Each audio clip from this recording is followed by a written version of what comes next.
ചെകുത്താൻ എന്നറിയപ്പെടുന്ന യൂട്യൂബർ അജു അലക്സിനോട് മാപ്പ് പറഞ്ഞ എലിസബത്ത് ഉദയൻ രംഗത്ത് വന്നതിന് പിന്നാലെ പ്രതികരണവുമായി ബാലയും. സത്യം തന്നോടൊപ്പം ഉള്ളതുകൊണ്ട് എന്നും തല ഉയർത്തിപ്പിടിച്ച് നിൽക്കുമെന്ന് ബാല പറയുന്നു. കഴിഞ്ഞ നവംബറിൽ തന്റെ സ്വത്ത് വിവരങ്ങൾ പുറത്തു വന്നതിന് ശേഷമാണ് തനിക്കെതിരെയുള്ള നീക്കം തുടങ്ങിയതെന്നും ഇതിന്റെയെല്ലാം നേതാവ് ആരാണെന്ന് പ്രേക്ഷകർക്ക് ആലോചിച്ചാൽ മനസ്സിലാകുമെന്നും ബാല പറയുന്നു. എലിസബത്ത് ഉദയൻ യൂട്യൂബർ ചെകുത്താനുമായി കൂടിക്കാഴ്ച നടത്തിയതിന് ദൃശ്യങ്ങൾ ഉൾപ്പെടുന്ന വീഡിയോയാണ് ബാല പങ്കുവച്ചിരിക്കുന്നത്.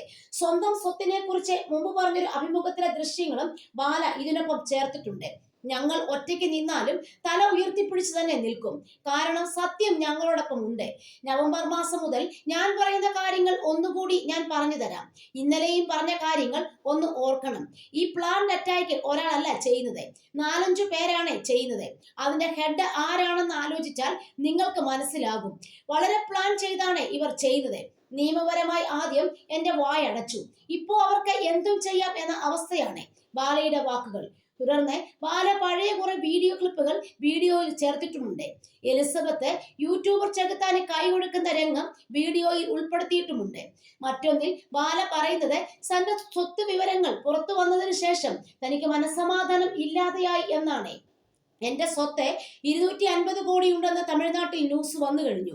നവംബർ 14 റിലീസ് ചെയ്ത കങ്കുവപ്പടം സംവിധാനം ചെയ്ത എന്റെ ചേട്ടൻ സിരിതൈ ശിവയ്ക്കും അവരുടെ അനുജൻ ബാലയ്ക്കും കോടിക്കണക്കിന് സ്വത്തുണ്ടെന്നുള്ള വിവരം പുറത്തു വന്നിരുന്നു.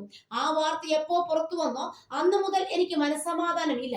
പഴയ വീഡിയോയിലാണ് ബാല പറയുന്നത്.